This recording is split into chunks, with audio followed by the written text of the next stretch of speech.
Out here in the perimeter, there are no stars. Out here, we is stoned, immaculate. Hello and welcome. This is the C86 show. I'm David Eastaugh. As you know, we love a special guest. This week, it's going to be the turn of the Rockingbirds, because I recently spoke to Alan Tyler about life, love, poetry, and all that other groovy stuff. And just to make it even more exciting, he has just written a book that is going to be published 24th of Feb 2025.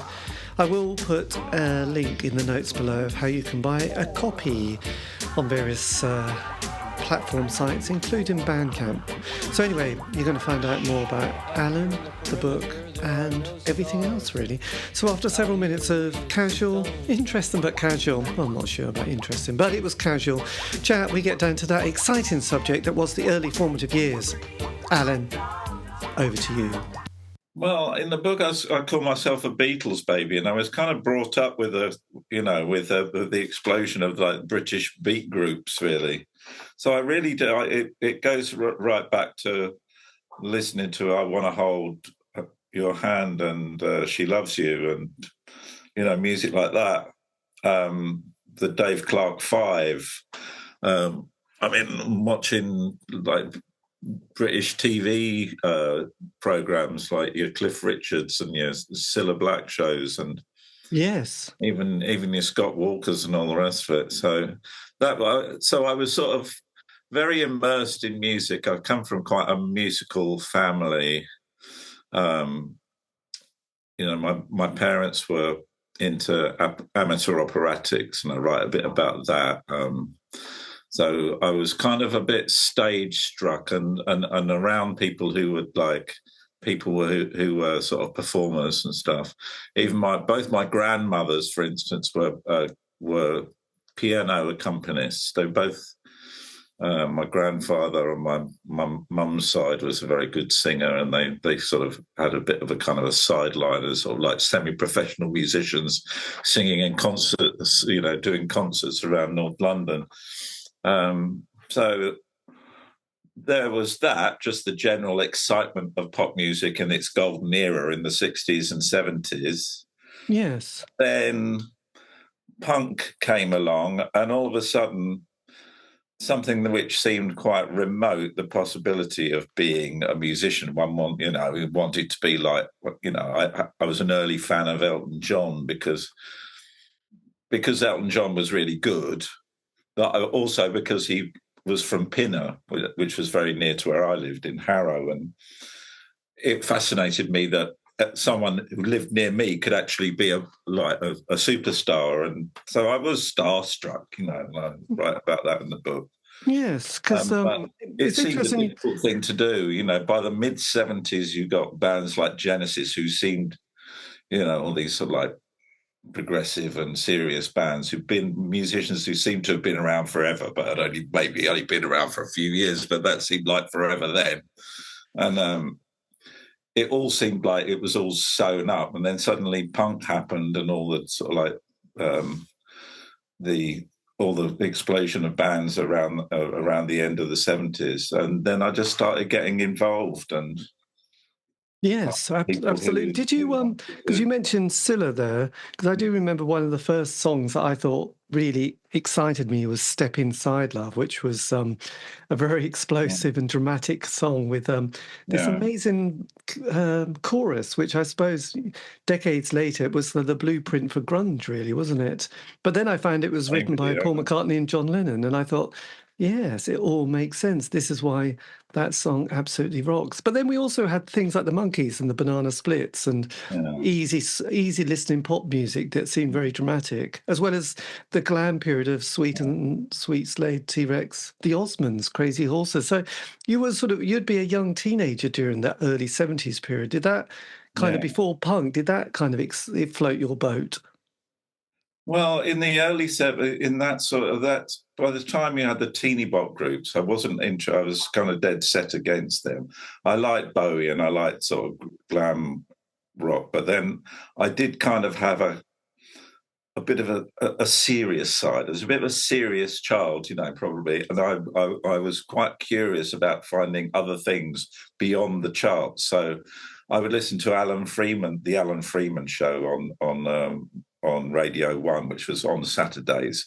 That's where you could hear the sort of progressive rock bands and your Led Zeppelins and the heavy rock things, which like the slightly older boys at school were kind of into, and you kind of was sort of like you were thinking that was something a bit more heavy and serious and not quite so frivolous. So and then but when punk came along, that just swept that all aside and seemed all really, really passé and boring.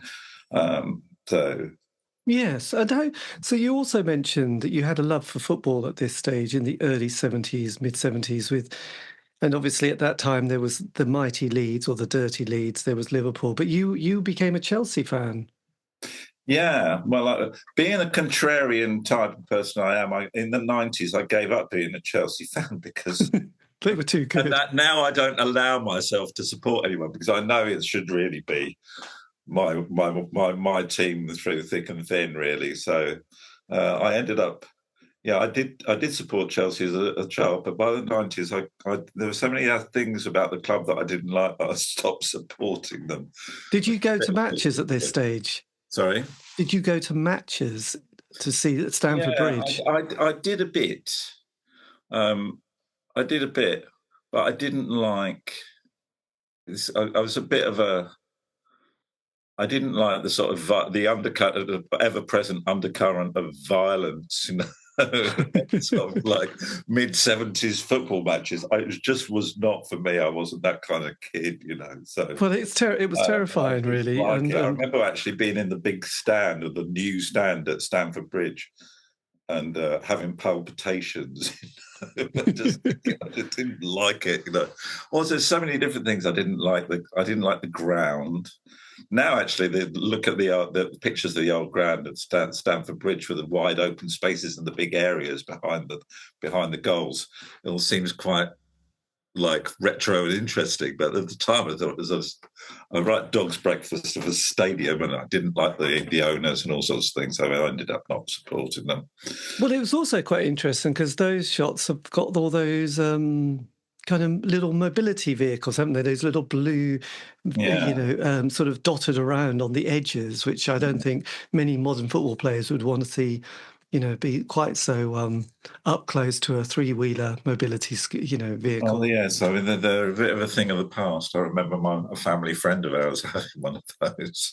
I wanted to go in one, but I couldn't get in. No, it was a whole different ball game. But I do remember growing up and seeing these little things and then people getting out of them and being a bit confused, as you do when you're 10 and not quite sure what it is, and your parents try and distract you by pointing the opposite direction. Yes, it was a weird time, wasn't it? So yes, I did. I looking at the book or flicking through, I did see you'd sort of played football and mentioned the word dubbing, which not many young people remember that smell of putting dubbing on your football boots and around your laces and stitching of. I only mentioned playing football in the context of me being absolutely useless at it. I was like, and I was enthusiastic. I actually said something I didn't quite explain, and something I can't explain to myself now is why wasn't I any good at sports? There's absolutely nothing wrong with me. I wasn't like that thin or skinny or have any kind of like disability or problem at all. I was a perfectly fit, normal young boy, and I was really like football, and yet I just never excelled it. I was never good at running, and it kind of like it was quite distressing at school when everything really hinges on being good at sports. Really, Yes. So much of it does. So I felt sort of quite isolated, and I think it's probably a story of a lot of people who get involved in music. That there's quite a fair proportion of the type of like people like me who are not that successfully socially at school. They're not that they're not popular kids, They kind of like scoot off on their own and listen to music on their own and do things on their own and just sort of like, get into maybe creative things. And then you grow up and you're just doing those creative things is a way to sort of show off and make friends. And, there's no greater bond apart from perhaps joining the army or something than there is between blokes in a band. It's like not necessarily always blokes. I was in bands that there's a few women in the band that I've been in. Yes. Very sort of like, it's very much a brotherhood, and that's like something that I didn't really enjoy very much when I was a kid at school. No, the pressure to be Peter Osgood was probably quite overwhelming, wasn't it, at that stage? Which was so as the 70s progressed, and you would have been getting into that kind of age of being able to go to gigs, in the mid-70s. Who was your first concert that you went to? Well, apart from Queen in Hyde Park, which was 1975. Right. So that was the first one. Went to that was my first concert. That was a free gig. But after that, my first gig that I went to and paid to get in was at the Nashville in probably 1977 or 78. And I went to see the Radio Stars supported by the Stookers. I remember it very, very well. Yes. And Andy Ellison jumping around on, leaping around on the speakers. And that was me and my friend Colin McCain, one school pal who, out of everyone I knew at school, he was the only person who was interested in going to a gig. I never got to see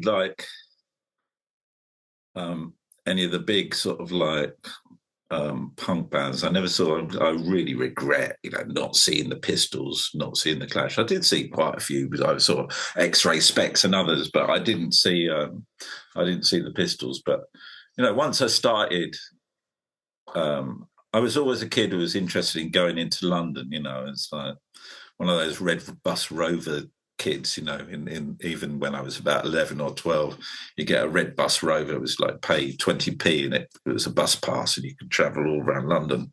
Yes. Used to doing that, going around Piccadilly Circus and everything, find friends who do that.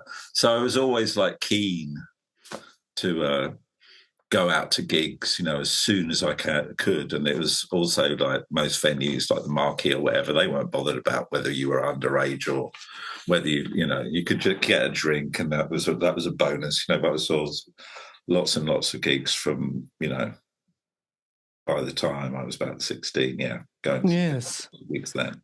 And when did a musical instrument appear in your life? Because you mentioned you answered an advert in the music shop window in Edgware. That's right. Yeah, it's all. I mean, my story's all happening around in sort of northwest London, Edgware, Harrow. Not that there was much music scene, that I was aware of going on there at all. Yes, everything was channeled into the centre of town. But I started to learn, acoustic guitar when I was about 14. Had a guitar teacher for a little while. My mum wanted to come and learn as well, and then she wouldn't. Happily for me, she didn't keep the pace. So I just learned to play acoustic guitar, and then for a little while I did classical guitar, learned to read music a little bit, then got bored with that. And just so I could finger pick, do basics. So the basic elements of acoustic guitar playing I learned when I was about 14, 15, so. Yeah, because I could have. You had a little, was it Johnny Walker moment, sort of arguing against Johnny about his opinion of punk, because it's quite an interesting period, wasn't it? A lot of those DJs were struggling with the new sound that was coming over, and whenever you see little clips of the old Grey Whistle Test, it is quite bizarre seeing people like Keith Christmas sitting there doing some sort of just vocal number about some mythical fairies or something, and with his long hair, and you think, God, at the same time, punk would have been happening, and yet, a lot of those guys were still hanging into that. It's fine if we can hold the faith, we'll stop it happening, but it didn't, did it? No, I mean, The whistle test was quite good. I mean, they got the New York Dolls on there, didn't they? I mean, they did, but they were quite resistant to punk and so on in the early days. I mean, it was still, you would still, there were various moments when the Pistols were on TV. They were on the, Janet Street Porter's London Weekend show and the notorious Bill Grundy thing. Yes.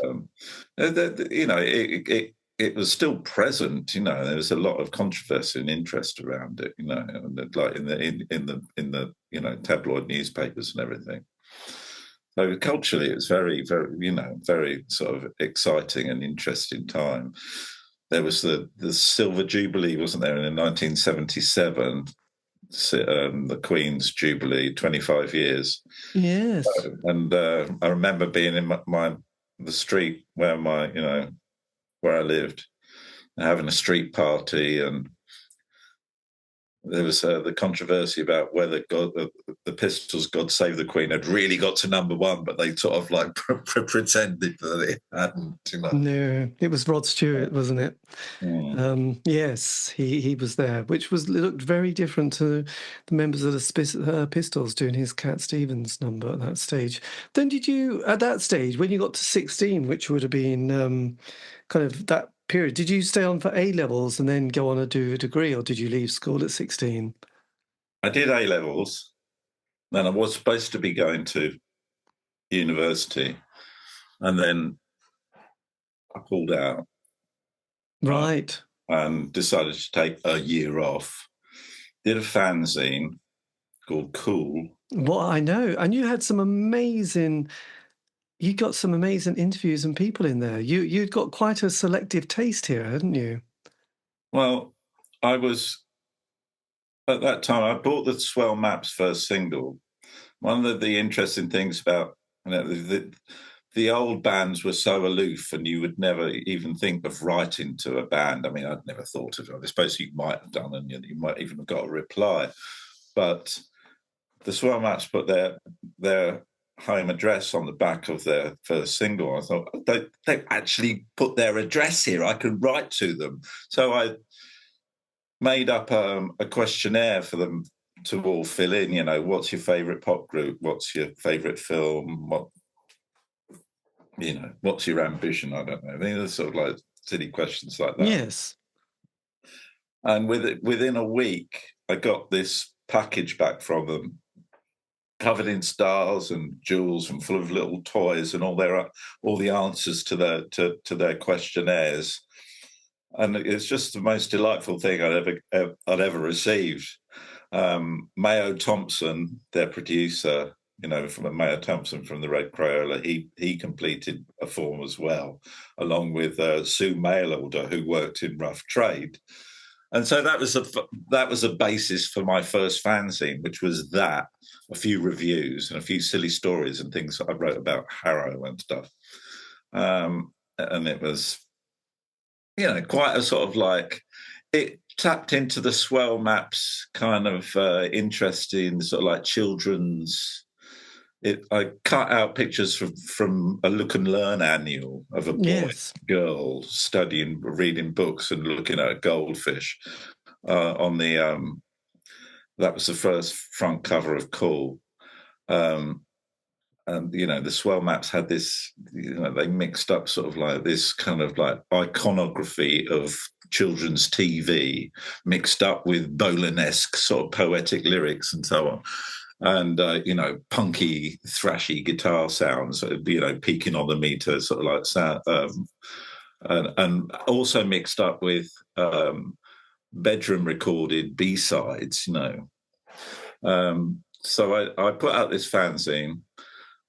Got to know lots of other through that. Got to know other fanzine writers. There was a big fanzine scene, and there was also quite a few people around who were doing kind of DIY home recordings and sharing them between each other.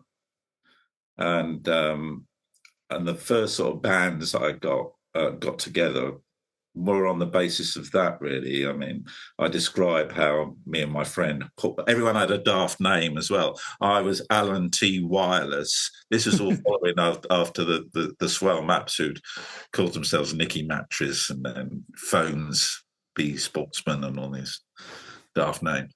And so I was Alan T. Wireless. My friend was Paul Platypus, who happened to live down the road, and we got together and started making these tapes up and releasing cassette albums and, sending them out to other people who were doing the same, occasionally getting reviews in fanzines, Yes. stuff like that. So that's how we sort of like took off. And it was, everything's recorded to cassettes, on little portable cassette machines. God, that's so beautiful. Did you kind of then, 79, Thatcher gets in, Falkland War, miners' crisis, miners' kind of disaster, and then Greenham Common. What's it like for you then at this stage? You'd have been hitting 20 at this point in your life, so things develop in quite this was still going on in like 1979. This is 1979 when I'm doing this. The swell maps split up in 80. So it's still the 70s when we're doing this kind of like, there's this kind of like undergrounds, it's a scene of bands and individuals swapping cassette albums and generating, photocopying fanzines. But I mean, out of this came, I describe a gig that we did in Watford, where Sad Lovers and Giants, ourselves, Nicky Sudden, and from the Swell Maps, and the Marine Girls. Marine Girls started, on that sort of very sort of like embryonic scene. Yes, the Marine Girls were in Hertfordshire, so that was. I remember seeing Tracy Thorne there. I never got to know her, but they were there. So I must admit, Sad Lovers and Giants are absolutely amazing band. You must have been thrilled to be on the same bill as the Sad Lovers and Giants. Well, I don't know. I just took them for granted. I think there's one. I never listened to that. There was a compilation that had a couple of tracks, but I didn't really get in. I sort of moved on quite quickly, and I mean, by the 80s, like 1980, I was getting into the dance stuff. I was getting into like Pig Bag and James Chance, right? And because my dad worked for British Airways, I got a cheap ticket to New York and spent 2 weeks in New York and went to Danceteria and the Mud Club and all these funky clubs where I saw bands like the Wallets. I saw James Chance. I don't know if you know much about James. Yes, and is that James Chance and the Blacks? There's James White and the Blacks. That's brilliantly confusing. For a little while, he was like the big hype on the NME in 1979, James Chance, and I was like totally into it as well. I thought James Chance was amazing, but I just like the funkiness. I was moving towards this kind of like, it was gradually. In fact, I was sort of moving away from rock. Really, this is the beginning, and I suppose. I was doing an interview with someone yesterday. There's a sort of continuum from the beginning of the 80s where you got bands like Pig Bag and Rip Rig and Panic, the Slits, the pop group, a funky band. They were a dance band. I used to really like to dance, and and then you had the factory bands, a certain ratio, and then after, you had New Order as well who were doing dance stuff. I mean, there's the absolute seminal Blue Monday, it's like I describe, I was dancing every night to Blue Monday, Yes. By the early 80s, when like I was moving away from being interested in rock, which was starting to think was a bit boring, and start listening to sort of like dance music and soul, just went into sort of like this big sort of soul phase, which also tied in with the band I was in at the time, which was a swing band called Take It. Yes. Well, there was in New York, there was a label, weren't they? Z Records, and That's that right, was yeah. all very. I mean, it just had a lot of interest and rhythms, and yeah, Bush yeah. Tetras, bands like that. Oh, Bush, yes. So, and that whole sort of new wave scene or no wave scene that they had, and it was very different, wasn't it, in the New York world, and New York to anything in London, really. So, It was that was like the first time I sort of participated in sort of a club scene, because you go and see bands in New York, and the band would be on for maybe half an hour, and then it was just like they'd just appear for a little while, and then it would just be a club night. So most of the entire night going till 5 o'clock in the morning, where people just dancing to dance music. yes. So it wasn't like going to gigs what I was used to at home, where you would just like you go to a gig. I mean, some gigs there would like 3 acts. Some gigs would be 5. There was on the Sunday nights at the Lyceum, you could see 5 bands. Well, it was probably Before more. this, you see Scritti Politti, the Slits, alternative TV, all these like bands all in a great long row, maybe with Iggy Pop at the top of the bill. Absolutely amazing bills, used to get. Yes. Different. It was more of a club scene, and that was the first time. I didn't really ever. I didn't when that all progressed later and moved into the rave scene. I never really got into. No. Did you? I mean, at that point, I know you in the book. You said you'd moved away from John Peel in '83 and sort of embraced the world of Tony Blackburn. So, did you also enjoy that world that became things like, I suppose, the Robin Miller, the producer, did Sade, and then there was Working Week, and was his I didn't get into it that much, but I tell you what, I was listening to just yesterday morning the album that Vic Goddard did with Working Week, the Trouble album. Right. I think that's like, is it Simon Booth or something like? Right, of course. Simon was in a lot of bands. That album by Vic Goddard is beautiful, so beautiful, absolutely amazing. Well, I didn't get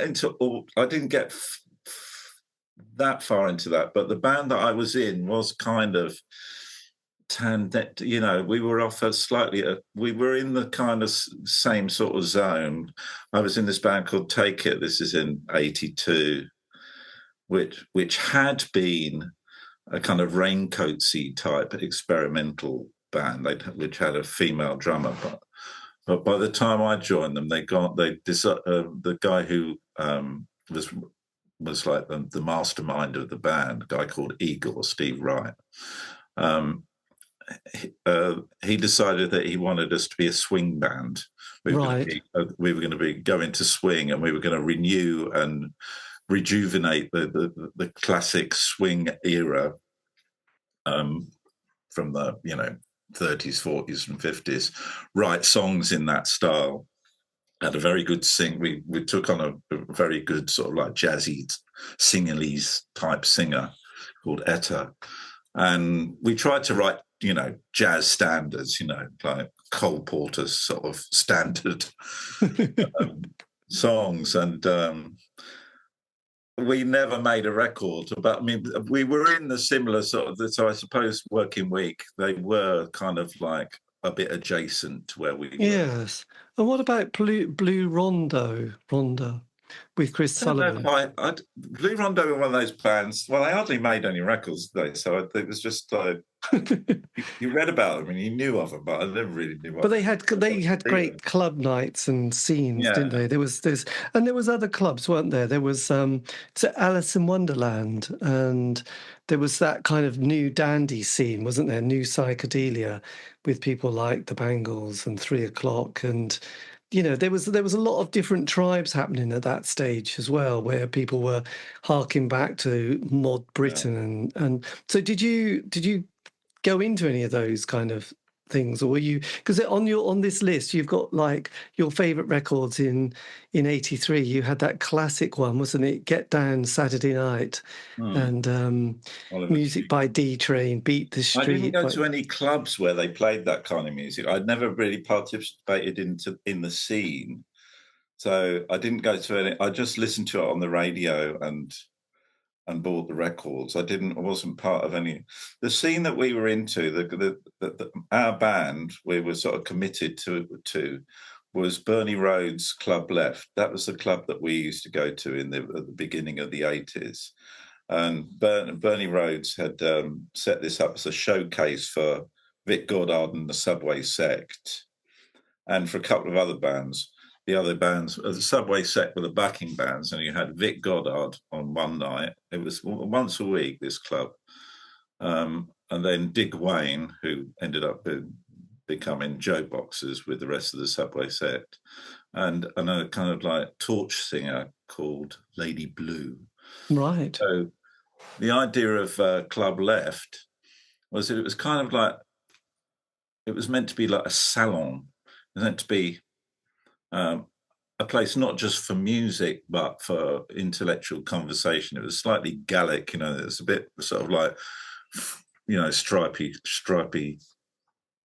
T-shirts and onion sellers. Right, yes. And guys going around with bow ties. But I was, I wasn't a very great conversationalist when I was like 18 or 19 years old. So I just used to go and enjoy it, and I loved Vic Goddard. I loved in particular, and I was amazed about how good the new Subway Sect was, with Sean McCluskey on drums, Bostock, and the rest of them. They were a really good group, right? And it wasn't, it wasn't. Was that Songs for Sale, that album? Yeah. Right. Songs for Sale came out in 1982, and it was an absolute flop. Unfortunately, as I say in the book, it was a record that you struggled to find in the shops, let alone in the charts. It was just like, and he left the best two songs that he had, which was Nice on the Ice and Stop That Girl. They should have been on that album because they were the singles, but didn't. Beautiful, lovely song, Nice on the Ice. Absolutely Christmas #1 that never happened because it's just a self-sabotage merchant like me, Excellent, yes. But nice one, yes. I was looking at his website. He's still making lovely music, Vic Goddard, absolute hero. Yes. Did he have, was it Mick Jones he did produced one of his last albums? It might have been. I'm not keeping up with him religiously, so it's possible. Yeah, but then the indie scene started to appear, didn't it? Because you mentioned the Living Room, Alan McKee's Living Room, and Pete Astor and the Loft at this stage as well. So, are you then becoming aware of the rise of the Manchester, the Smiths appearing, and this kind of like new, kind of not movement, but certainly a bit of a different sound, and kids flailing along to Morrissey? Yeah, well, I was friends with Pete because Pete lived where Take It lived in Hornsey, and so he kind of eventually took Dave Morgan, our drummer, off us when we became a kind of moribund, non-happening band. Yes, and so I went along to the Living Room, which was the incubator of like creation. Yeah, McGee's first club. The Loft were called the Living Room, and then they changed their name to the Loft. And I used to hang around with them, and I remember everyone, like people on that scene, were very excited by the Smiths, and I thought, the Smiths are a good band, but I was just listening to black music. I was just like, I wasn't actually not interested in indie at all. So you're talking to the wrong person in a way. But by totally, yes. The scene starts happening, I'm just going, meh, I don't like that. It's not at all. But then by the time they're sort of like the beginning of the 90s, I'm in Camden and I'm part of the, like the post 86. Yes. the Camden scene, blah blah blah. So I'm sort of like I'm watching it go. I'm watching the sort of mid-80s indie scene going on, but I'm not very interested in it. Yes, but then you got into jazz. You got into tap dancing, didn't you, as well? Which was I haven't met many, people in not indie bands, but you were slightly in an indie band in the 90s, who sort of ever said I've met people who've seen the Beatles, Hendrix, been to Woodstock, but not tap dancing. So how did tap dancing become part of your life? Well, it was, at Club Left, there was a lot of swingy kind of jazzy sort of like things going on, and I just, as I say, I used to dance around much more than I hang around chatting to people. I don't. Actually, I don't even remember seeing Bernie Rhodes. I wouldn't have even have uttered a word to him, And that club wasn't even that busy most of the time. But anyway, I used to dance a lot, and I used to shuffle my feet around, and I was kind of like I'd got into Fred Astaire movies, things like that. And I thought, and Busby Berkeley movies. And I thought, well, I think I might be good at this. So I started tap dancing, and I was good at it. I was like, oh. It was like the first time I was really good at something. Fred Astaire. I ended up tap dancing down the tube station, Green Park Station and Charing Cross Station. And I get fast. I mean, I wasn't really a genuinely great dancer because I'm not athletic. All my talent was in my feet. Right. But I could rhythmically tap and improvise and do proper jazz tap in that sense. So that's impressive. And did you go to Edinburgh Festival at this stage? Yeah, I got called up to a sort of abortive performance at the Edinburgh Festival, which was a bit of a silly show with a band called 12 Cubic Feet. 12 Cubic Feet were an early living room band. They were Paul Platypus's band, who I'd made tapes with in his bedroom in Darcy Drive in Kenton Harrow.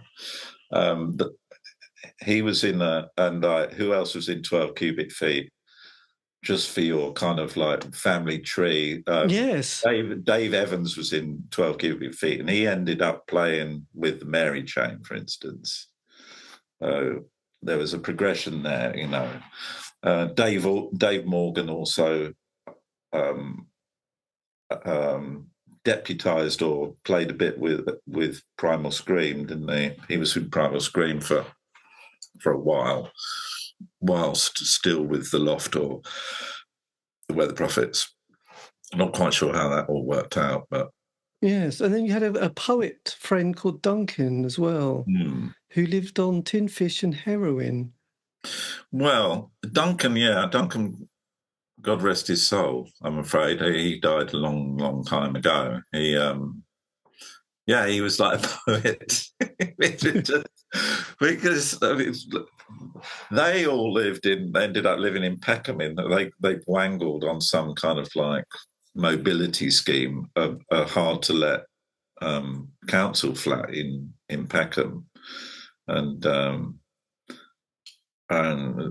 Duncan was one of them. There's this guy called Eric. We all went to Edinburgh to supposedly appear in this kind of multimedia show. And I thought, well, what is this show? And in the end, it just amounted to a succession of people doing their party pieces with me standing there like an idiot in front of 3 people in the audience, including one person who was like the reviewer from the Scotsman, just tap dancing to or maybe I was tap dancing to 12 Cubic Feet. But, it wasn't a good show, and it's like kind of embarrassing thing. But we got some lovely accommodation in the university. We had a whole week at the Edinburgh Festival. Yes. Absolutely fantastic. You pay like 70p to go and see, a dance show a really high quality dance show to Benjamin Britten's music. It's like loads of theatre, comedy. You mentioned a Berkoff play, and also Talk Radio, which I have not met many people who remember the film Talk Radio, and the amazing Eric Bogosian. Yeah, I think his show was what preceded Talk Radio. He was doing that shock jock shtick. Yes. And it was just amazing. Really, really good. I would imagine. No, I could imagine, Yeah. because I thought it was such a Yeah. great film, and at that stage there was a lot of alternative cabaret comedy and sort of acts having a go. There was I remember there was a man, the Ice Man, who just melted some block of ice on stage, wasn't there? People who used to smash up records.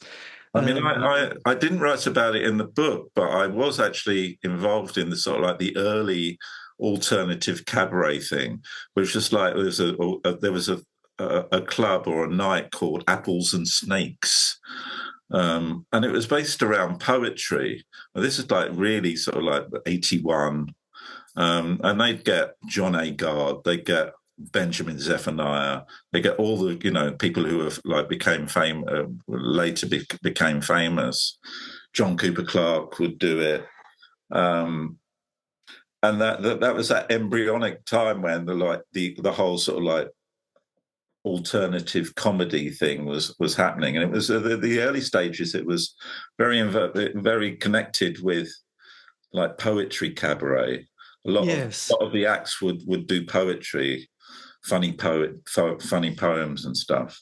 And then there was, everything that was going on at the Comedy Store. And did you meet people like Malcolm Hardy and Raw Sex and Arthur Smith? Were they part of that scene that you kind of vaguely orbited? I think Arthur Smith might have done some Apples and Snakes.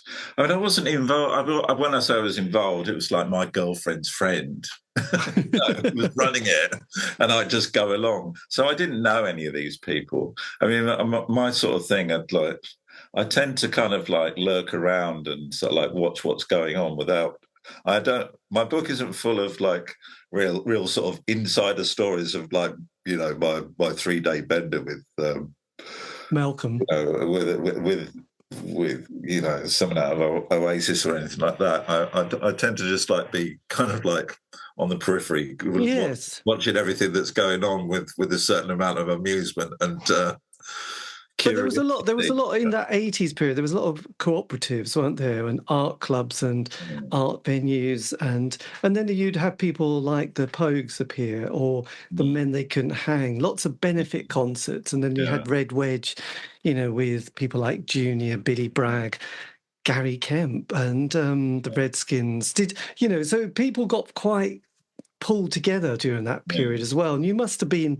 I say you must, but you were around that scene because you were in London, and you obviously knew. Well, I remember. I mean, I would go to the George Robey. I lived in North London. I would go to the George Robey. I remember seeing the Pogue. Actually, you know what?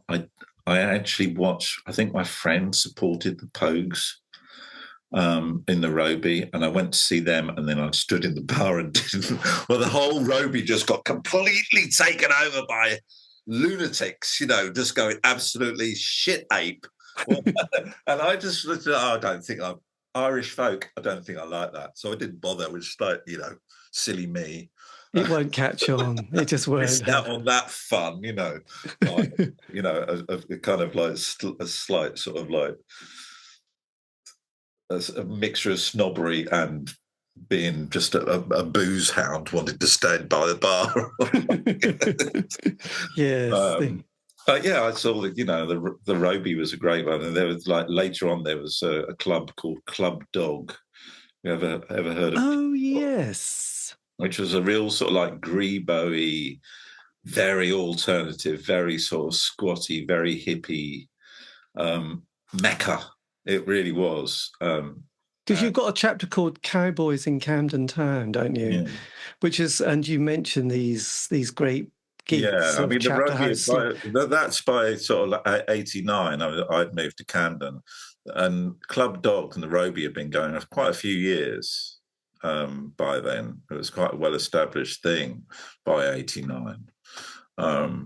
It didn't, it's probably a bit on its decline. I don't know. No, come to think of it probably kept going. Had you gone to any festivals or seen or taken acid listening to Hawkwind at Stonehenge? No, I had a few friends who went to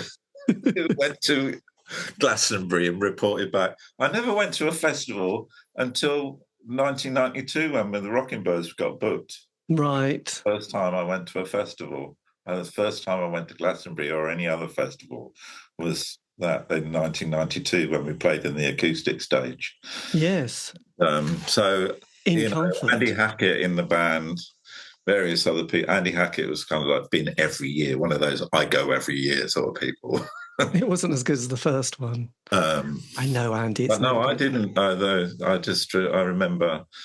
So through the 90s and the next decade after that, I went to Glastonbury quite a lot. Well, yes, absolutely. Look, 87, one of the most important years of music. It was amazing. This is the birth of the Rockingbirds, isn't it? 87? Yes. Yeah, just about, yeah. I'm just about finishing at college. And I'm, more like 88, I suppose. It's around that sort of, it's around the time of the Stone Roses' first album, when the Stone Roses are getting going. I remember that sort of associating that with the house I was living in Bounds Green. Yeah, there was kind of prehistoric Rockingbirds that when I was still living outside Camden with a few friends. We're gonna have a get together. Actually, we're having a book launch sort of like gig at the 23rd and the 23rd of February at Betsy Trotwood. Just getting a little plug in there. We're going to be doing some of the early Rockingbird songs, and that was actually it was country influenced, but we were quite indie really. And I think that's one of the interesting things about the Rockingbirds. Though we were aimed to be country and all this, that was like the idea. We weren't really schooled in like we were just kind of like we were just indie kids who having a bash, you know. Because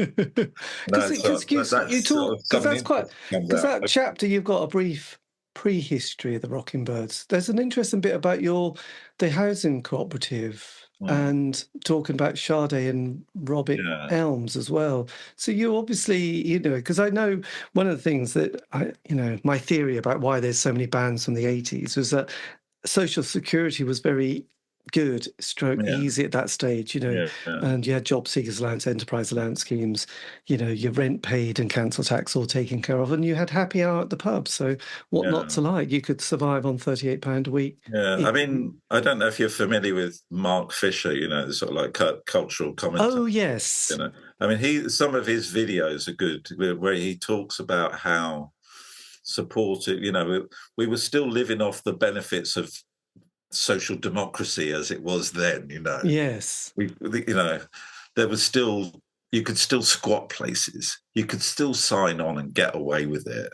You could do what we were doing, which wasn't exactly squatting, but we were in housing, like short life housing co-ops, where a little co-op goes to the council and the council lets them, gives us a license to live in a dilapidated house for 6 months, and there were tons of them in Haringey, where we were based, and it was obviously gave people much more liberty, to pursue what they, creative things.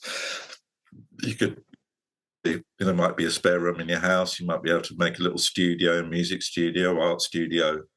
People, had opportunities. Everything now, where everything, there's always someone looking at Google Earth, monetizing every square meter of land in the country. Everything's accounted for and everything is monetized.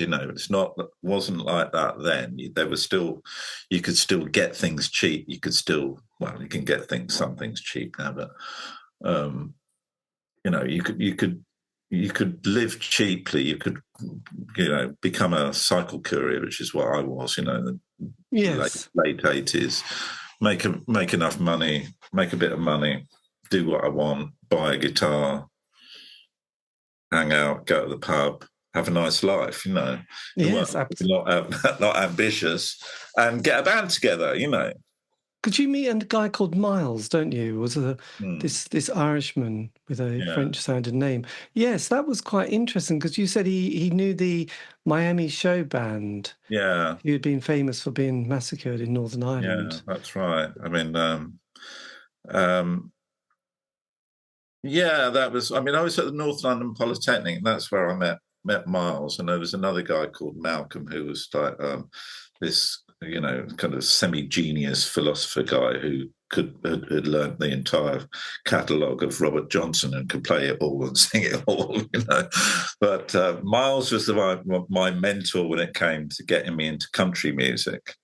Right. This kind of diminutive, slightly nervous, but very, very erudite guy who's like read all the sort of like all the philosophers, all the classic canonical books. So it seemed anyway to me. I was very impressed with him. And he sort of introduced me to the cosmic American country music, the Graham Parsons and the International Submarine Band, and I just started to absorb that, and I got into Elvis as well, and that was the beginning of my sort of interest in country music, and that's where the ideas were. Because I'm glad you mentioned, because you mentioned the usual, Emmylou Harris and Graham Parsons, but also Nancy Griffith, who I became slightly obsessed with in that sort of 80s to early 90s before it all got a bit overproduced. But yes, then there was Elvis and Sun Records and the Big O and Jerry Lee Lewis. So this is where your musical direction totally changes, isn't it? Yeah. No more black funk. Given music a rest after the swingy jazz stuff that I was doing. Gone to not university, Polytechnic in North London to do philosophy, and just hung out there. Wasn't in a band. Wasn't trying to be in a band. And only towards the end of the 3 years did I start sort of hankering to sort of like do some more music, and country music seemed to be the interesting genre that I'd kind of dismissed previously, but was beginning to sort of see that this was something that was maybe an opportunity that perhaps nobody else, not many other people had taken seriously, from a musician from an English background like myself. And I just said, so that was kind of enticing for me. And I just sort of thought, here's an opportunity. I mean, I think with the Rockingbirds, there was a kind of like, there was a love of the music, obviously. The excitement of getting into Hank Williams and all the great country artists, and it was a wonderful sort of like moment in my life when I was, these huge panoramas of music were opening up for me, just as they had in the early 80s when I was getting into jazz and soul. But this is another thing, and but there was also a kind of like a bit of business acumen, which was like, hey, we could do with country music what maybe the Stones and the Beatles did with American R&B. This could be massive. We're like, which obviously didn't happen. No, but it was happen. Maybe it might have happened if it had been someone more genuinely talented. But I was a Bengal lancer. I was a chancer. I was like, I'm one of those people, like a bit like Vic Goddard, and if I may make the comparison, someone else who's got a book out at the moment or written about him, Lawrence from Felt and Go-Kart Mozart, who's an old friend of mine, I would like to say. No, I do know Lawrence quite well. He's a wonderful guy, and I just love his music. But he's like me in that, in many ways, but one of them is he can't play guitar. I mean, he's worse than me on that front. He's not. He doesn't really bother to play guitar. But luckily, he had a very good guitarist in quite a few of his bands, didn't he? I can't remember his name, but he did have a very good guitarist, didn't he, that he used to play with a lot. What, you mean Lawrence? What, with Denham? Yeah, who was Lawrence's guitarist that he... Neil Scott. There was somebody else. What was... there was D-Bank. Yes. All right, yeah. Did you ever meet D-Bank? D-Bank was the original Felt guitarist. Yes. I actually didn't really like early Felt very much. I thought they were a bit wishy-washy. I thought he hit his stride with Me and the Monkey and the Moon when he had Duffy and Neil Scott playing with him. And they carried on, or Neil Scott carried on through Denim for quite a while.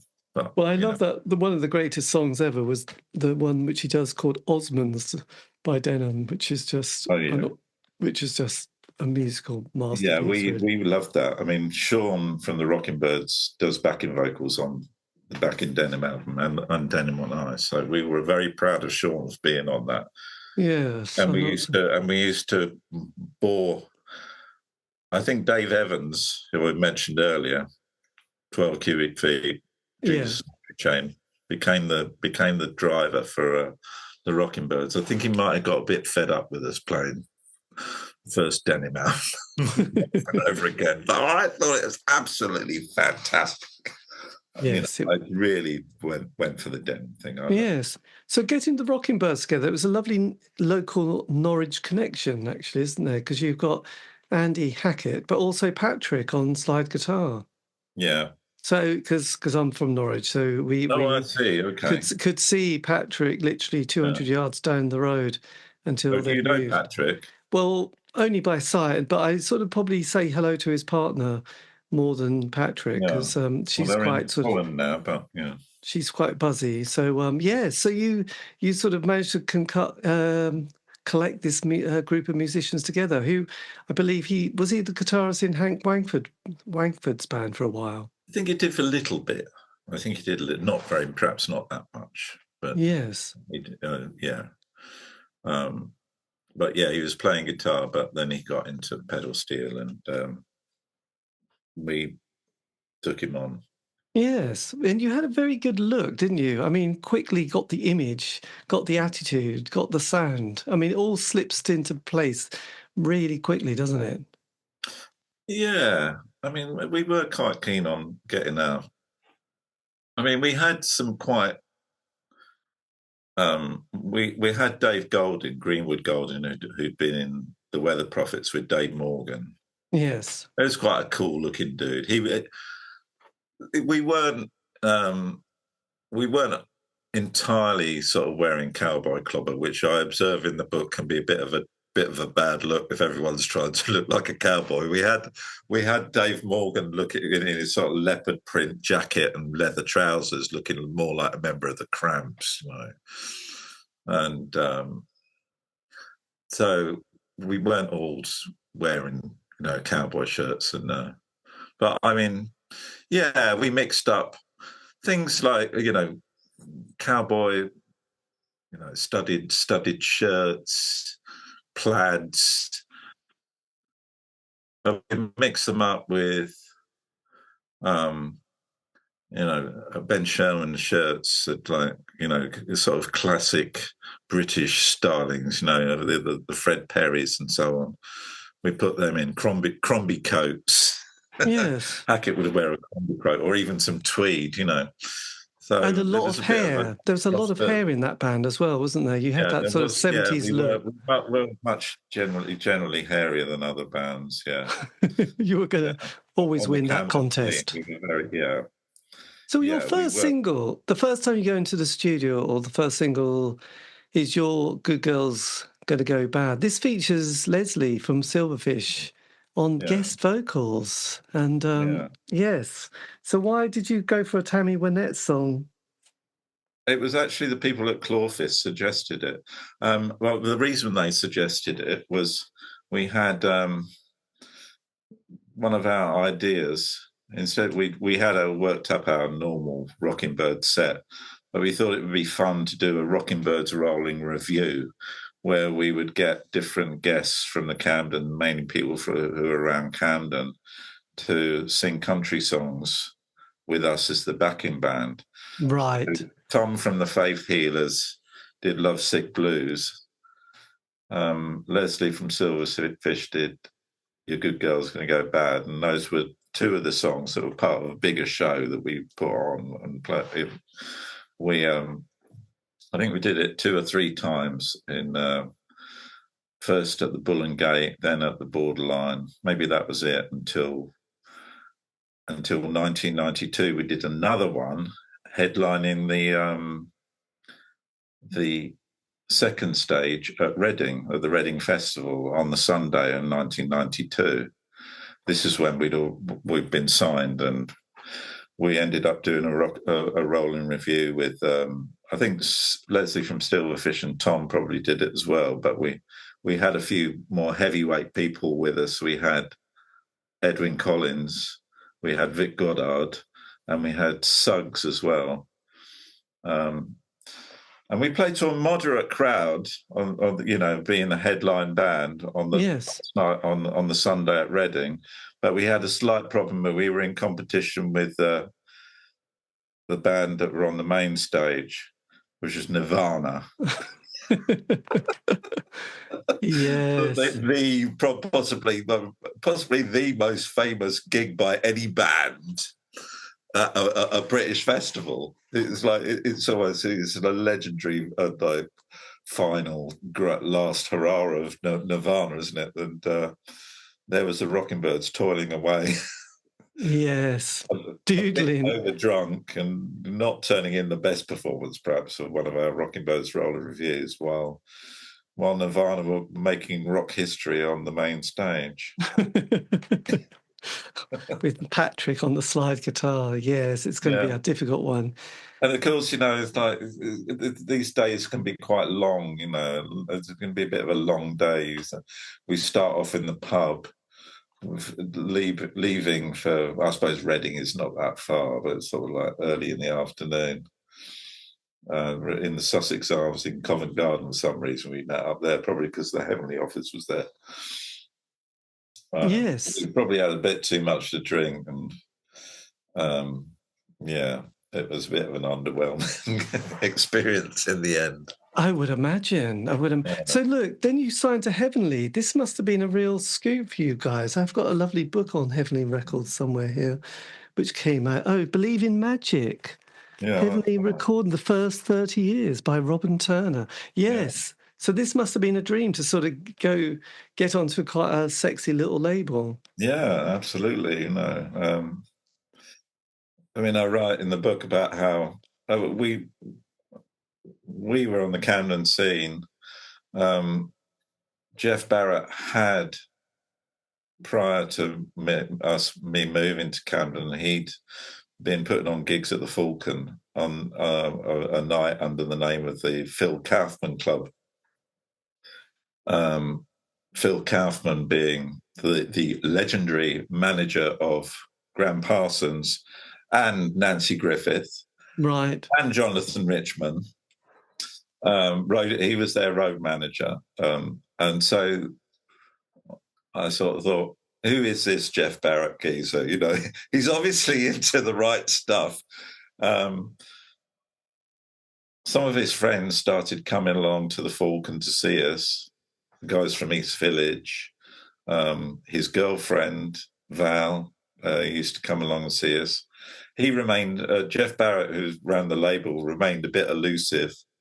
But we had him in our sights, really. I was working as a cycle dispatch rider as well, and picking up packages from his office on Hatton Garden when he was sharing up the offices with the guys from Creation. And so we really we sort of had his number. We just wanted to be on Heavenly. That was it. We just wanted to be on Heavenly. And eventually it all came together, and our Heavenly became our angels. They came and looked after us, and they put out our first single. They totally believed in us, and they got a big major label deal with Sony via Rob Stringer. We had money for the first time, and I was well off, and everything was. And you worked on that first album. That first album, you had Alan Winstanley and Clive Langer. What was that like? Because they'd worked obviously with Madness, Julian Cope, Elvis Costello, China Crisis, Marilyn, all the dates. It was Clive Langer. We were working in their studio. Clive Langer was the producer. Alan Winstanley wasn't really involved, although he did do a few mixes towards the end. But Clive Langer was our producer. Just very nice bloke, Clive Langer. Yes. I mean, he used to say that we got our songs all very tightly worked out already. And so he didn't really feel that a lot of the time, he didn't feel that much liberty to make that many changes. He did make some useful changes on Gradually Learning, which is the lead track, which is the track that we became a single, and we did a video for it in Austin. Clive had connections in Austin, Texas, some musicians that he'd worked with before. So me and Clive and Jeff Barrett from Heavenly went out and did some additional recording with banjos and fiddles, a horn section to, big up the record. And so in 1992, we're a touring band. We're doing lots of festivals. Glastonbury was the first one, and then Reading and various other ones. And it was all, so that was great. I mean, Clive Langer, very affable, very nice, yes. Very capable. Beautiful man. But you did sort of hang on to a review from Kathy Unsworth, didn't you? Who said you were missing the you were sort of missing the dark melancholy irony that made country music good. Did that slightly sting? Well, it was kind of a bit like calling not liking the Beatles for being tuneful, I mean, we weren't gothic, we weren't dark, we were sort of like kind of cheerful, we were like quite bright and breezy. We weren't delving into the dark underside of things. So that was just how we were. So we didn't expect goths to like us. We wanted people who like the Birds, to like us, and people who like Dylan to like us, Yes, well, absolutely. So you did one album with Heavenly and the Papas or something like that, people who like we had a kind of like easy listening. We were very into the Carpenters and even Burt Bacharach and things like that. I was very into like, the Bread, shit like that. We love like Bread. But I have to say, the Carpenters, massive fan, and also Burt. I remember seeing him when he was with Elvis Costello. They did an album together and did a couple of dates in London, and I had to go and see it because both Elvis and Burt Bacharach were just huge factors. But the Carpenters, and you mentioned Goodbye Yellow Brick Road, don't you, in the book, Elton John's album, which, again, I think is a musical masterpiece with songs like Roy Rogers and Harmony and those sort of quite, evocative sort of songs, which... a very long time since I've properly listened to that. I should probably have another listen to it. Have a blast one day. You remind me of the sort of more obscure songs that were probably quite fun to listen to, Yes, well, I know. Side 3s and 4 on Goodbye Yellow Brick Road is still stunning. So then you did the one album with Heavenly, then you go to Cooking Vinyl, and then you have Edwyn Collins, producer. What was, because this is the mid-90s, we're in the heart of the major years here, aren't we? We've slightly crept out of recession, and we have the Britpop period. Murray Lackland Young is doing his poetry and is bigging it up. Cocaine, Champagne, it's a good time. What was it like for the band at this stage? Well, I mean, I suppose it was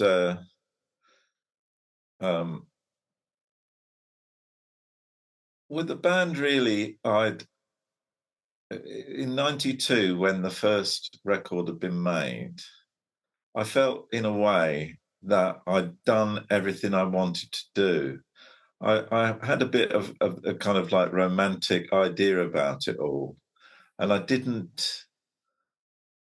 kind of was, there's a sort of theme through the book about, obviously there's got How to Never Have a Hit, that is what the book's about. It's why, what I did wrong, and I would say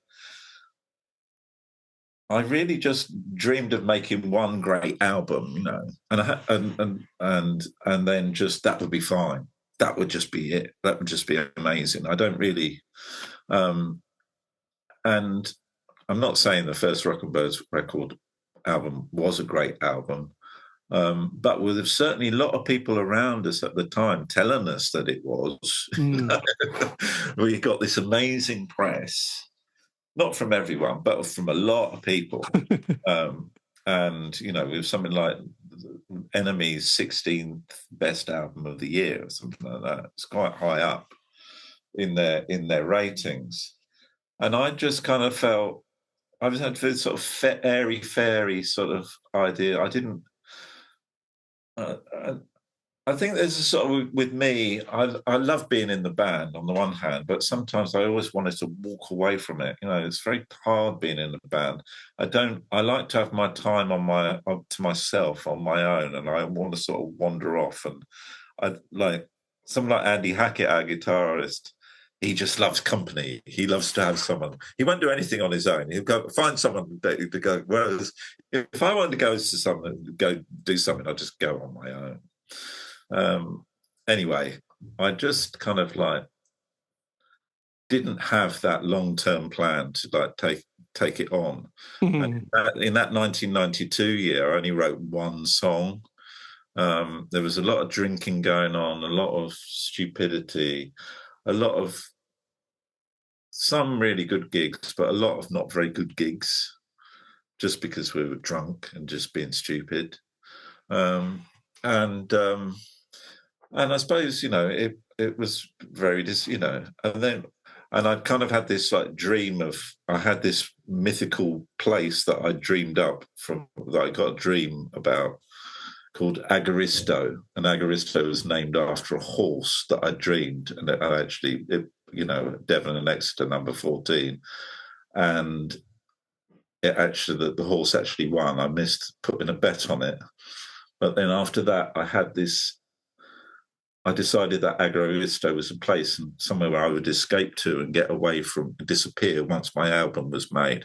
I'd disappear to Agaristo and go there.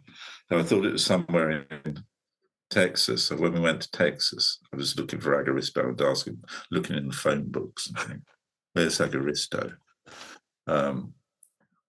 Is it a restaurant? No, I don't know. I asked people. So then I thought I might walk out into the desert, like Harry Dean Stanton. Yes, absolutely. Wandering with this. Because we'd finished the record then. And I was I'm going to walk out the desert. And then I get to Texas, Austin, Texas. There isn't a desert. There's no desert, there's nowhere to walk out into. So I just come back. And I just kind of I lost my vision, really. I lost the vision of what I wanted to do. I had this big plan, make this great album, bing, bang, bong. And then it was all disappointment. So there's a long tail off. I just didn't really start. People started leaving the band. Dave Morgan left the band. I was getting, still not. I was having good moments when I was writing and producing stuff, but it was laborious. So after 3 years, we sort of accumulated enough material to make a second album, and we knew Edwin, and so we went ahead, and eventually we were guinea pigs in his new studio because him and his wife Grace had sunk all their money, everything they had, into this new studio in Wood Green. We were the guinea pigs. Make an album, sounds great in the studio. Then we get home, listen to the mixes. Didn't sound that good. Didn't understand why it didn't quite sound that good. And then we go back to Edwin and Grace. Me and Hackett, doesn't really sound, just sounds a bit, I don't know. What do you think? And they're just going, I think it's fine. And so that wasn't very convincing. The album came out. We did some other recording in Bark Studio where we worked before, where Denham had recorded. That sounded better to me. The album didn't do that much, sold a few thousand copies on cooking vinyl. But that was it, really. We've just run out of steam, and Hackett wanted to leave, Sean wanted to leave, and that was by 1995. Just, we'd run our course, really. So it was a Blimey. depressing sort of time, long hiatus before I did anything, did solo records. Yes, because you mentioned Shakespeare's, was it 7 Ages of Man, and you were hanging on to your second age, the young man. Yeah, then I had a it was like I had a kid, but by the end of the millennium, and that was sort of like my very long extended young adulthood came to an end when I was about 39. Became a father and began my life again, really. Yes. Did you get a job? What was your next career move at that stage? Did you go into the media?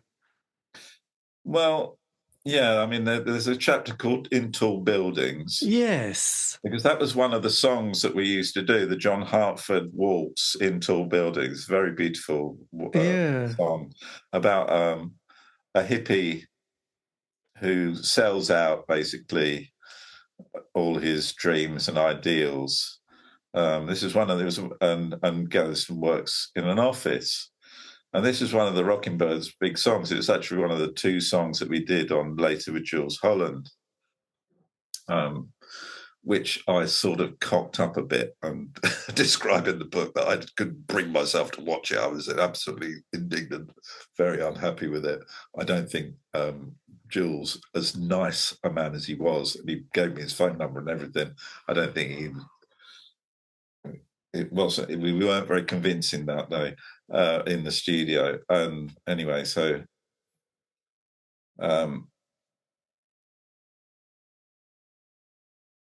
so in tall buildings, I end up working in. I worked in a very strange place called Speedex News. Yes, it was a media monitoring firm, which was basically we used to pirate.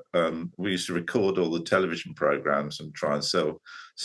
It was a cuttings agency, and we used to sell videos and transcripts to various clients. It was like just before the sort of computer age. It was all done on domestic. So, I mean, it's difficult to sort of explain it, really. It's a part of the book that I'm very proud of, actually. I think it's quite funny. It was a funny firm run by this Asian guy who called himself Peter Johnson, but was actually, his real name was Vidya Anand. And he was like a ambitions and went out and gave lectures to the Chinese Communist Party and had a personal audience with General Gaddafi on this kind of stuff. So, I mean, that was in the book. That's a way of obviously telling about me, and then I later go and work in the civil service, and there's my reflections on what my experiences were there. Yes, all of these are like I'm proud of the book in a way because perhaps it's got a bit of a scope slightly wider than your average rock memoir. It's not all just stories about drunken, stupid, drug-taking antics on the road. No, there is that, but there is also these other things, which kind of like describing working in that little office for Speedex News and watching the programs that we were watching on TV and recording, and it's just a little window into the world that we were living in, the epoch, really. And so I'm quite proud of that sort of aspect of it. So when does music start to come back? Because I noticed, because one of the people that I really like, mainly because John Peel played her obsessively, was Laura Cantrell. And she sort of appears in the book, doesn't she, as a... Is this somebody that was on a friend's record label? Shoeshine Records. Laura Cantrell came up. She was one of the... she comes up in the book because after the Rockingbirds are finished and my other band, Famous Times, are sort of like coming to an end as well. That was a very short-lived band that I had after the Rockingbirds. me and Sean started this sort of pub Sunday free music gig called Come Down and Meet the Folks. And that's still going now. Not every week now, as it was then. But then it was in a pub called the Engine Room, which was on opposite the Roundhouse. And the governor, it was at the time when it had been up until through most of the 90s, the old Sunday licensing laws had been, that you could only drink between 12 and 2 in the afternoon on a pub. And they relaxed that and allowed pubs to open all afternoon. And so the guy who ran the Engine Room asked me to put on a music afternoon in the pub. So me and Sean did it. And we sing a few songs ourselves. We had some Technics decks, brought our own records. Then a few people used to. It was right in the heart of Camden. It just like this scene developed. We find bands to put on. We want them to be country bands if we could, but there weren't very many country bands that you could put on. So like blues bands and things like that. James Hunter would play, Little George. James Hunter, all these sort of like bands on the sort of like Camden rocking scene would do it. We'd sing, and it just went, and then it moved from there to another pub and to another pub and to another pub, and this just went on with me and Big Steve from the Arlenes running it for the most part every Sunday, and we just like this music scene developed for us. So I got to know musicians. I got to know a guy called Paul Lush, who was a guitar player, who turned up out of the blue and said, "I'm a guitarist. Do you want a guitarist?" I said, "Yeah, I ain't got a guitarist at the moment. We start a band called Alan Tyler and the Lost Sons of Littlefield, and that's my next sort of country rock venture." Right. Next band. So through, after that sort of point where my young adulthood ends and I've become a father and we go into the next millennium, although I don't have any sort of like significant commercial success after that at all, I'm actually fairly productive. I've made more records after in that 20-year period than I did in the previous 20-year period. But the first half of my musical career, I've made quite a lot of records and yes, and you've got quite recently an amazing amount of solo albums, and there's Tyler and the Lost Sons of Littlefield all together, and a book. And a book. So it's not bad, is it? It's not. It's not nominal. Not like some people I know, like Darren Hayman, who makes like a record every few months. No, but no, it's not too shoddy. It amounts to my achievement, as I say, and success is relative, but achievement is absolute. Yes. So then in 2008, Heavenly asked you to reform the band. Was that something that you were aware of the 18th anniversary was coming up?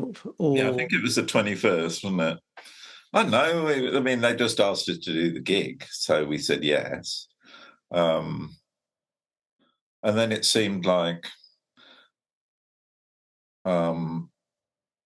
we did the gig at the South Bank in the Queen Elizabeth Hall, supporting Edwyn Collins.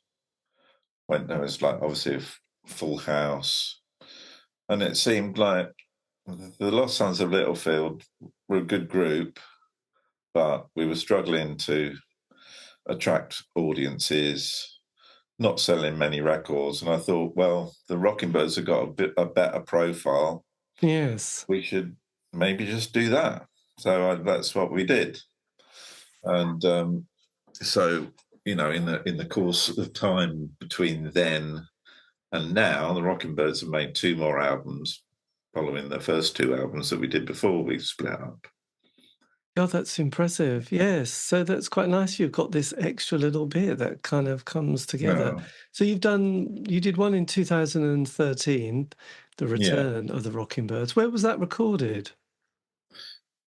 It was recorded mainly, partly in Chris Clark's studio, and then he left the band, and we recorded bits of it else in other studios after that.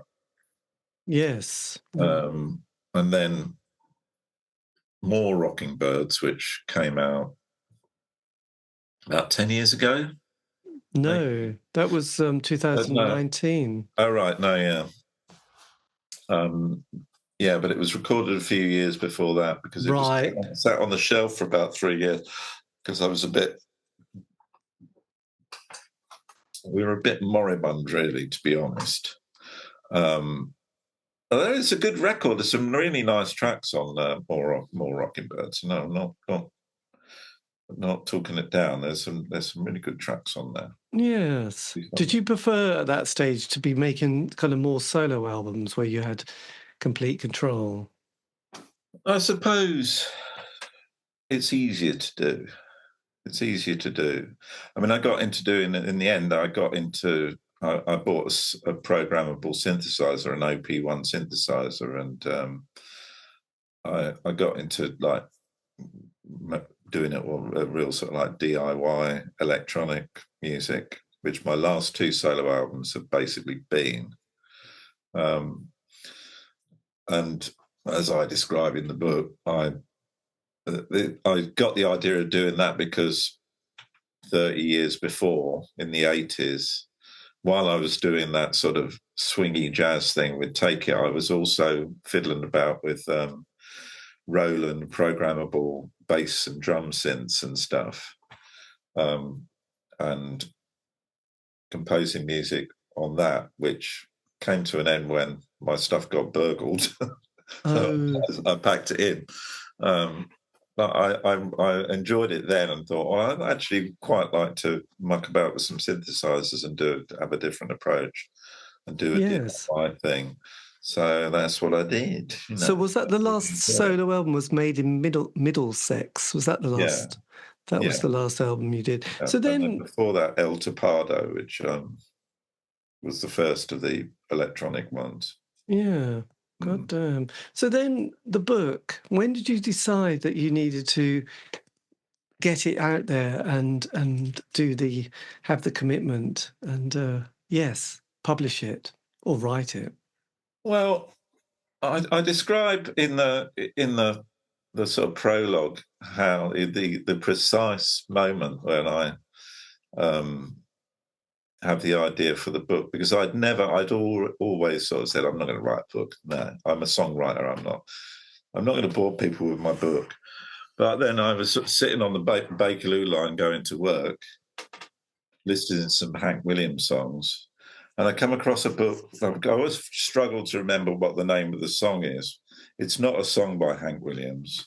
It's just an old recording, because it was like the complete Hank Williams that I was listening to, because we were getting ready for a Hank Williams 100th anniversary gig later on in the year. And as I listened, my random play arrived at how to write folk and Western music to sell, referring not to a song but to a book. This recorded curiosity is taken from an old radio show, with the presenter conducting a scripted conversation with a hillbilly Shakespeare. So I hear him sort of like talking in his hillbilly way about this book that he's written, telling all the good people back home how to write songs. Right. Maybe you may have a song in your dresser drawer, and maybe it could become a hit one day. He's got a book to explain all his songwriting tips. And at that moment, I just thought, well, he's one of the greatest songwriters, successful songwriters who ever lived, writing a book for $1, telling people how to have a hit. I'm a songwriter who's never had a hit. Maybe why don't I write a song about that? And it's a stupid idea. Obviously, I've got no great fan base. I've got no, but I do have a kind of constitution. I have a lot of connections. I mean, my book isn't out yet. I've already sold 200 copies, more like 250. I mean, that's a start. I'm getting my money back, and there's, I'm getting people coming back to me and saying that they've really enjoyed the book. So that's wonderful. Once I got the idea of the book, I just there and then just started writing it. Yes. There on my phone, typing ideas into my phone, and I just absolutely just went. It just vomited forth. It really did. It was just an amazing experience. And in 3 months, I'd got a first draft, and then the bulk of the book was written in that 3 months. And then it was just like gradually putting feelers out, asking a friend to help me have a read of it, see what he thinks.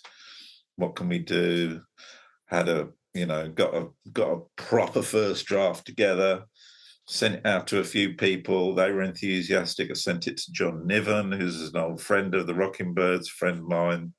He's an author, successful author. He comes and I ask him if he'd write a preface, not a preface, a foreword. He says yes straight away before he's read it. Thank you very much, John Niven. You're a good friend. Then I send him the manuscript and he says it's good, and I send it to other people and they say it's good. So I'm thinking, oh man, great, okay. So let's try and find a publisher. That's more difficult because who is this guy? He's not, and he's writing a book about how to never have a hit. It's obviously red flags. Red flags to the publishing industry. They want someone who's famous and got lots of fans. They want to put a book out. So fair enough. In the end, I gave myself until September last year to find a publisher. And in the background, I was looking into how to self-publish. And, you can get a very nice book self-published now. You don't have to, you just pay copy by copy. Each one costs, whatever, not that much. Yes. And you can do it. So I thought, well, why don't we stop pissing about? The books, people are telling me the book's good. They say it's funny and it's interesting. I like it. I want to put it out. So I'll just put it out. Just got to get it done. We are.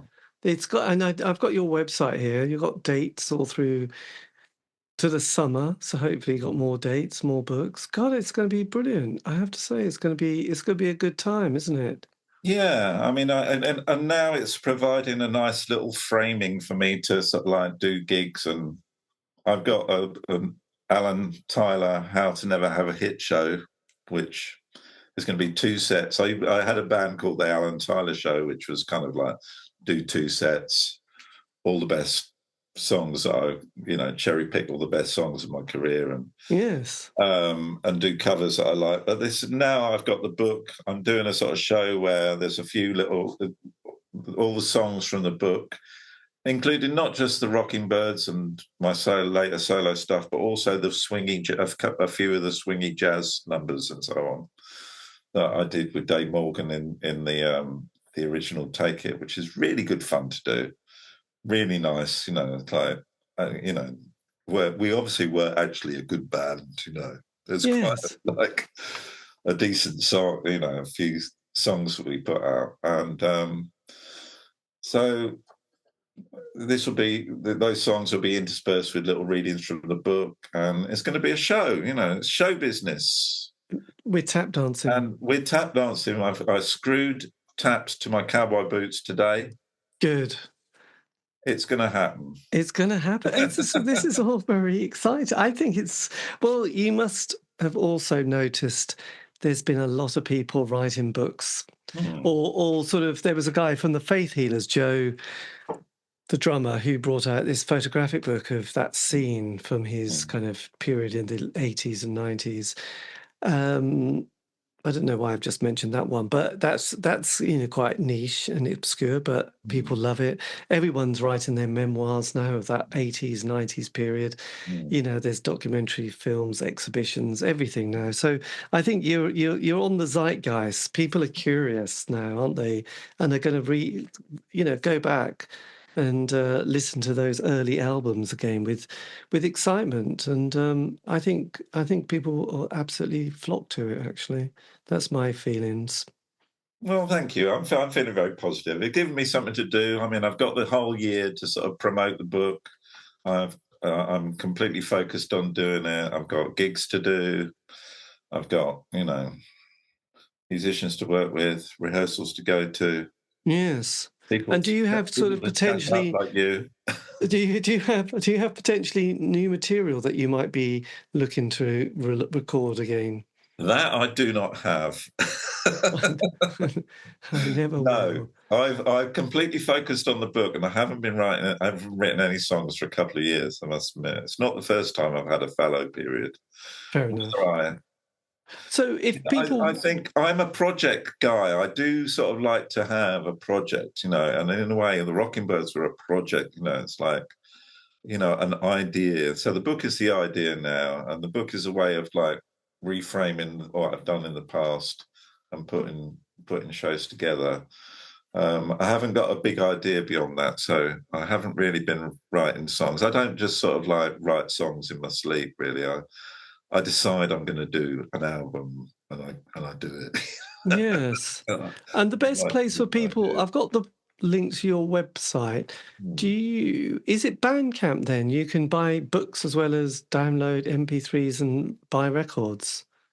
Uh, yeah, that's right. I mean, the book comes out on the 24th of February, but I don't know when this program's going to come out. But the book is actually on sale now. I'm selling signed copies of the book Right. off my Bandcamp site. So that's going very, very nicely at the moment. And I've, nearly got my investment back on, because although the books don't cost that much, I'm not buying, paying a huge amount of money on printing and so on. It does cost some money.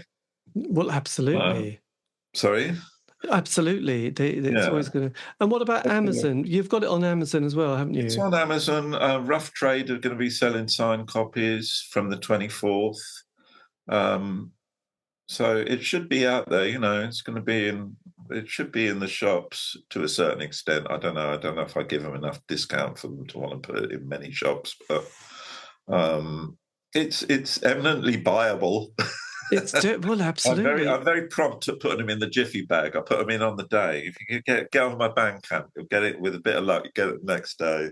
Yes. Well, it is lovely, and you've got some great pictures and other bits and pieces that decorate it with great, evocative vibes, really, isn't it? And did you on a sort of emotional, spiritual level, did it feel a little bit like you've processed stuff, let go of stuff at the same time when you got to that point where you thought, wow, I've had to relive some of that moments in my life, which having to put it down on paper must have been quite interesting. Yeah, I mean, it was interesting. I mean, it is very much a sort of like straightforward memoir. I didn't do very much research.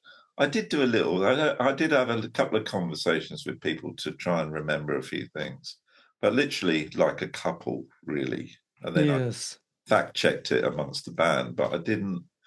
I didn't do research. It was just sort of like a splurging out of what was inside me.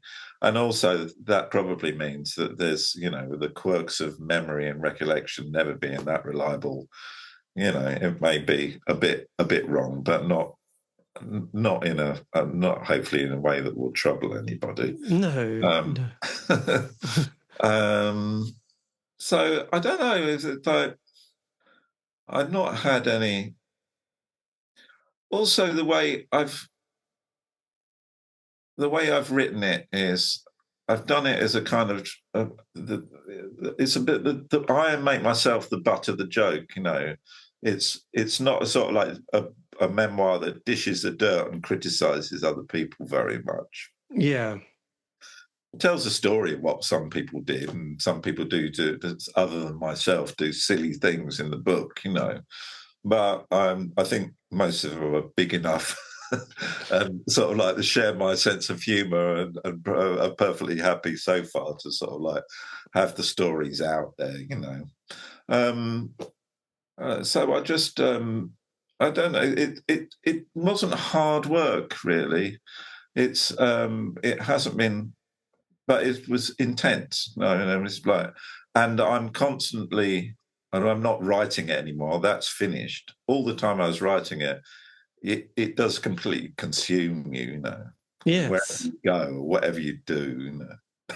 It's there. About, and then thinking, oh, you know, wanting to, like even when I'm in church or something like that, I'm sort of like thinking, oh my God, I've had another idea for my book. Write it down on the back of the, you know, on the hymn sheet or whatever. It's like, then you feel bad, you know, because Yes. we should really be concentrating on hard things. But it is a completely consuming thing. Now I'm a bit more relaxed, really. I can just, it's there and I'm not going to change it. It's just done. So now it's just all about just trying to make sure getting it out as much as possible, promoting it as much as possible, and hopefully have some fun doing the gigs. You know? Well, I would imagine it's going to be nice. You'll be at the Red Rooster Festival in May, which we started. Yeah, I should have tried to get some other festivals. I might be able to come up with a few others. It's always a way, you know. It always seems to be whenever I'm trying to get the idea of trying to get a band together. It's like at the point where all the festivals are booked up for the year. But there you go. Yes, the next year it comes around quick, doesn't it? Life does, which is always good. But look, Alan, thank you ever so much for giving me the time for this. And actually, if you want, I can always send you a link to this. And then you can put it on any of your social media platform sites, or, you know, your website, and hey, Sure, I will do. Because people love to hear the story, and also just to get the word out that the book's there, because it is brilliant. You know, like when I started doing this, I know it's the indie world of the 80s. There wasn't that much interest in the 80s at that point. I mean, it was all very mainstream. It was told by, you know, people like Dylan Jones, and it was all, you know, Spandau Ballet, the Blitz Kids, Live Aid, you know, and all that. And it was like, there's a lot of other 80s, weren't there, happening, which were very different to that one. So I think people have gone and told a different sort of their side of the 80s, and in your case, other decades, really. So there you go. But look, thank you ever so much for your time, and I will keep in touch. And thank you for, all right, then. Thank you, David. Making it all happen. But been lovely talking to you.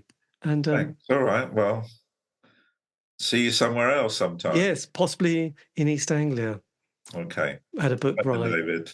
Yeah, take care. I'll say goodbye, but have a lovely day or night. Bye-bye. Cheers then. Bye. Hey, listener, is the end of the interview. I know, pretty obvious, really. But a massive thank you to Alan for giving me the time for that, talking about his life in music and also his new book. So please go and buy a copy. It'll make him happy. It'll make me happy too. So that was, How to Never Have a Hit, available on his social media platform sites. This has been the C86 Show, David Eastaugh. If you want to contact me, yes, all those social media platform sites, C86 Show, you'll find them somewhere there. I just sort of got so bored of saying which ones they are. But also, all these interviews I've archived on Spotify, iTunes, Podbean. Check them out. They're amazing. Anyway, have a great week. Stay safe.